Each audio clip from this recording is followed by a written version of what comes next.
Assalamualaikum warahmatullahi wabarakatuh. Kembali lagi pada video pembelajaran biologi. Hari ini kita akan bahas tentang mutasi. Mungkin sebagian teman-teman udah pernah nonton film yang satu ini, film X-Men.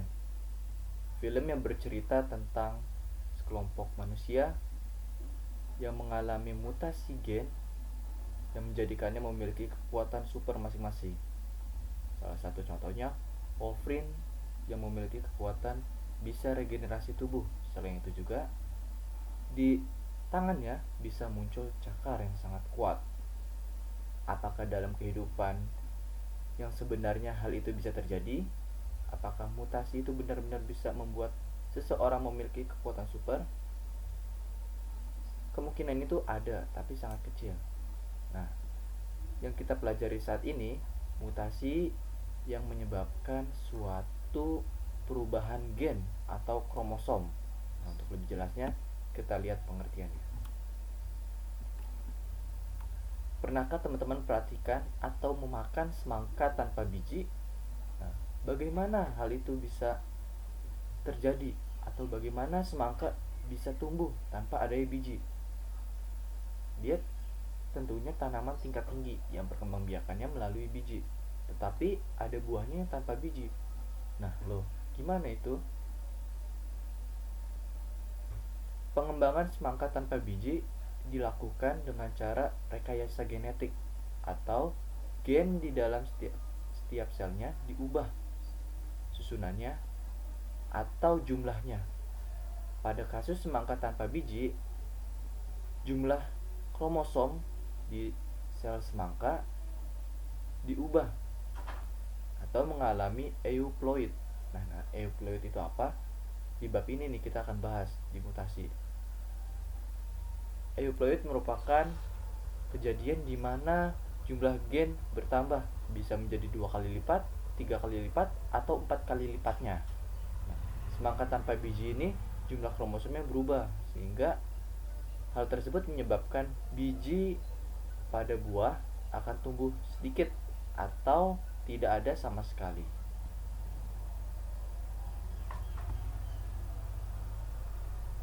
Sebenarnya mutasi itu apa? Mutasi itu berasal dari bahasa Latin, yaitu mutatus, yang artinya adalah perubahan. Nah, mutasi ada peristiwa perubahan materi genetik, kromosom atau DNA di dalam inti sel. Apa sih syarat terjadinya mutasi? Pertama, tentunya adanya perubahan materi genetik, baik itu DNA, kromosom, ataupun gen. Selanjutnya, perubahan tersebut bersifat dapat atau tidak dapat diperbaiki. Maksudnya apa? Ketika sudah terjadi mutasi, DNA-nya berubah, itu bisa dikembalikan seperti sedia kala atau tidak bisa dikembalikan seperti sedia kala. Bingung? Nah, sederhananya, pokoknya kalau gennya udah berubah atau DNA-nya udah berubah, bisa kembali seperti sedia kala atau sudah tetap nggak bisa diotak-atik lagi setelah sudah diubah. Lalu syarat ketiga, hasil perubahan tersebut diwariskan secara genetik kepada keturunannya. Jadi ketika sudah mengalami mutasi, seperti contohnya tadi semangka tanpa biji, keturunan selanjutnya tentunya memiliki gen atau jumlah kromosom yang sama dengan induknya, yaitu semangka tanpa biji sebelumnya. Nah, organisme yang mengalami mutasi tersebut disebut mutan. Kalau tadi semangka tanpa biji itu juga disebut mutan. Nggak cuma manusia. Nah, terus apa sih penyebab mutasi? Penyebab mutasi disebut mutagen. Ada banyak penyebab mutasi. Salah satunya disebabkan oleh sinar ultraviolet, zat-zat kimia, lalu juga disebabkan oleh virus atau pula bakteri. Nah, di gambar ini menunjukkan perubahan dari susunan kromosom. Kita lihat ke gambar nomor 1. Di sini terlihat kromosom yang pertama ini panjang. Nah, ada susunan yang gelap terang gelap terang.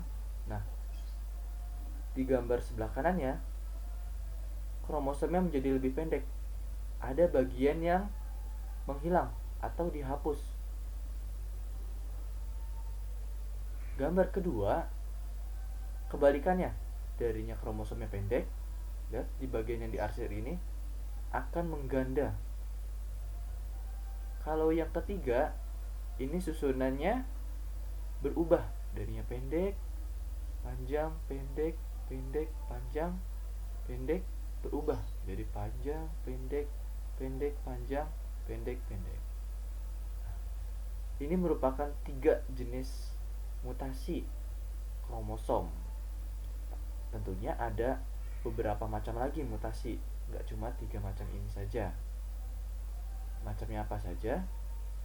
Kita akan bahas di pembahasan video pembelajaran berikutnya.